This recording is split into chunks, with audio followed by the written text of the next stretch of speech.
మందికి నేను చెప్పేదల్లా ఒకటే. చాలామంది కొంతమంది మతోన్మాదులు, ఇది కేవలం మతోన్మాదులకి మాత్రమే. బ్రదర్స్, సిస్టర్స్, కొంతమంది ఆడవాళ్ళు కూడా ఉన్నారు.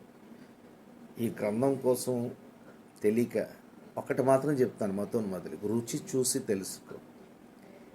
ఈ వాక్యాలు చదువుకొని ఈ రుచి చూస్తే దేవుడు ప్రేమ ఏంటో నీకు తెలుస్తుంది.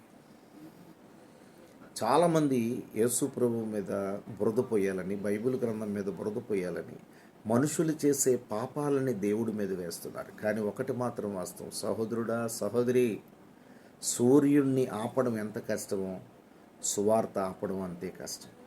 సూర్యుడిని ఆపడం ఎంత కష్టమో దేవుని మాటలు ఆపడం అంతే కష్టం. మీరు ఒక సేవకుడిని చంపుతున్నారు, సువార్తలు ఆపుతున్నారు, చర్చిల మీద తిరగబడుతున్నారు. కానీ ఒక సేవకుడిని చంపితే 1000 మంది పుడతారు. ఒక చర్చిని కూలగొడితే 1000 చర్చిలు పుడతాయి. సువార్త మీరు ఆపుతున్న కొలిది ఆ గ్రామంలో అనేక రకాల ఆత్మల దేవుడు పట్టుకొని మీ ముందే, ఒక దినం అవకాశం ఉంటే నీవు దేవుడి చిత్తములో ఉంటే నేను కనుక అప్పుడు ఆర్ఎస్ఎస్ఏ. క్రైస్తవులు ఏదైనా కడపత్రాలు తెస్తే నరకము స్వర్గము అనే మాట, నరకము అనే మాట చూసినప్పటికీ ఎప్పుడు నరకం అంటే నా కలపత్రాలు చింపేస్తే పరిగెట్టి పారిపోయేవారు. అలాంటి మతోన్మాదుడిగా ఉన్న నన్నే మార్చేశాడు దేవుడు. ఈరోజు నీవు ఆయన కృపలో, ఆయన ఏర్పాట్లో ఉంటే ఖచ్చితంగా నువ్వు రక్షించబడతావు. లేదంటే ఈ మాట నీకోసమే. చూడండి, యెషయా అధ్యాయము 45 అధ్యాయంలో 24వ వచనం 3వ లైన్ నేను మాట్లాడుతున్నాను. మూడో లైన్: ఆయన యొద్దకే మనుషులు వచ్చెదరు, ఆయన మీద కోపపడే వారందరూ సిగ్గుపడతారు. చాలామంది యేసు ప్రభు మీద కోపం. ఆయన మందు తాగొద్దన్నాడని, పాపము చేయొద్దన్నాడని, పవిత్రంగా బ్రతకమన్నాడని, ఆయన గుడి గోడల్లో లేడు, గుండె గుడిలో ఉన్నాడు, గుండె గుడిలో ఉన్నాను అని, అందరిలో ఉన్నానని, అందరికీ ప్రభు అయి ఉన్నానని, నేను తప్ప ఏ దేవుడు నీకు ఉండకూడదని ద్వితీయోపదేశకాండం 5వ అధ్యాయం 7 నుంచి 10 వచనాలు చదువుకుంటే ఇలాంటి మాటలు విని నువ్వేనా దేవుడివి అని అతని మీద బురదలు వేసి మాకు దేవుడు ఉన్నాడని చాలామంది అబద్ధాన్ని నిజం అనుకొని నిజాన్ని అబద్ధం చేయాలని ప్రయత్నిస్తున్నారు. సహోదరి, సహోదరుడా, సూర్యుని ఆపడం ఎంత కష్టమో నా దేవుని సువార్త ఆపడం అంత కష్టం. నువ్వు ఎవరితోనన్నా పెట్టుకుంటున్నావు, నువ్వు మనుషులతో పెట్టుకుంటున్నావు అనుకుంటున్నావు నువ్వు, కానీ జీవము గల దేవుడితో పెట్టుకుంటున్నావు. మొట్టమొదటిగా నువ్వు సిగ్గుపడతావు. ఇలాంటి మంచి దేవుడి విషయంలోన నేను ఇంత ఘోరమైన పనులు చేశాను. నేను కనుకప్పుడు సిగ్గుపడ్డాను. ఇంత మంచి దేవుడి విషయంలోన అంత మంచి. అందుకే ఈరోజు నేను సువార్థికులను చూసిన వాళ్ళకి కొన్ని విషయాల్లో మీరు చాలా వీడియోలు చూసే ఉంటారు.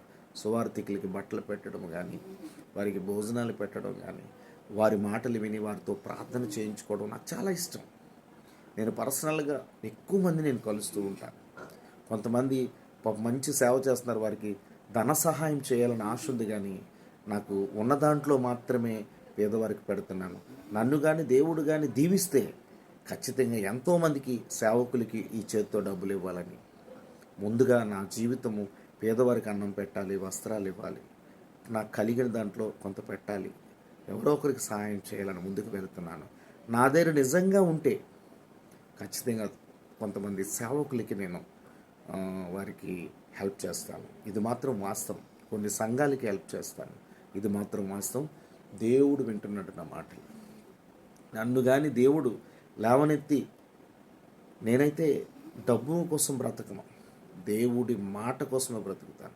దేవుడు మాటే మనిషిని బ్రతికిస్తుంది కనుక ఖచ్చితంగా ఆ మాటతోనే నేను ముందుకు వెళతాను. ఈరోజు మతోన్మాదులుగా ఉన్న మీరు తెలుసుకోండి, ఆదికాండం నుంచి ప్రకటన గ్రంథం వరకు ఏ నాడు కూడా యేసు ప్రభువు వారు ఆయన నోటుతో కానీ, దేహంతో కానీ, తలంపులతో కానీ, హృదయంతో కానీ, మనసుతో కానీ ఎటువంటి పాపము చేయలేని వాడిగా యేసు ప్రభువు వారు ఉన్నారు. అలాంటి గొప్ప దేవుణ్ణి ఏదో మానవుడిగా పుట్టాడు కదా ఆయన మనిషి అని మీరు అనుకుంటున్నారు. కాదో, నీకోసం నా కోసమే ఆ దీవెని విడిచి పరలోకాన్ని విడిచి మానవ జన్మెత్తాడు నీకు ఆయన మార్గం చూపించడానికి. ఆ మార్గంలో మొట్టమొదటిగా మాట, నేనే మార్గం, నేనే సత్యం, నేనే జీవం. ఆయన మార్గంలో ఎటువంటి పాపం లేదు. ఆయన సత్యమే చెప్తాడు కానీ అబద్ధమాడేవాడు కాదు. సత్యాన్ని ప్రకటించడానికి వచ్చాడు, అలాగే నిత్యజీవం ఇవ్వడానికి వచ్చాడు. నిన్ను నన్ను బ్రతికించడానికి వచ్చాడు యేసుప్రభు. నువ్వు తెలుసుకొని నీ మనసు మార్చుకొని దేవుణ్ణి తెలుసుకో. ఒకనొకప్పుడు దుర్గా మల్లికార్జునరావు అలియాస్ మల్లిబాబు ఆర్ఎస్ఎస్గా ఉన్నాను, భయంకరమైన పాపిగా లోకంలో ఉన్నవాడితో స్నేహం చేసిన నన్ను తన మనసునిచ్చి ఫిలిప్స్ 2:5 చదువు క్రీస్తు మనసును నాకు ఇచ్చి ఈరోజు బ్రతికింపజేస్తున్నాడంటే ఎంత గొప్ప దేవుడండి. చదువు రాని నా జీవితానికి చదువునిచ్చాడు. చీకట్లో ఉన్న నన్ను వెలుగులోకి తీసుకొచ్చాడు. ఈరోజు నీ పట్ల కూడా ఆయన కార్యం చేయాలని చూస్తున్నాడు. ఒక మతోన్మాదుడిగా ఉన్న నీతో మాట్లాడుతున్నాడు. నువ్వు మతోన్మాదుడిగా ఉండి చనిపోతావు, దేవుడు బిడ్డగా మారి నిత్యజీవం పొందుకుంటావు. నీ ఇష్టం.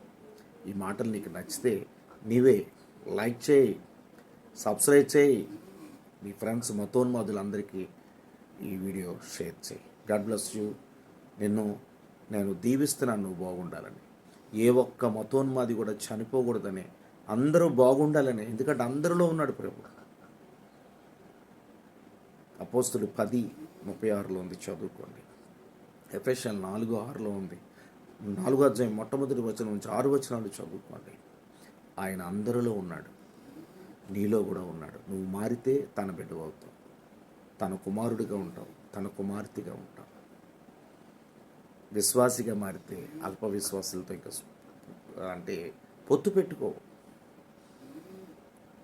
నీవు మారి 10 మందిని బ్రతికించు. God bless you all. Praise the lord.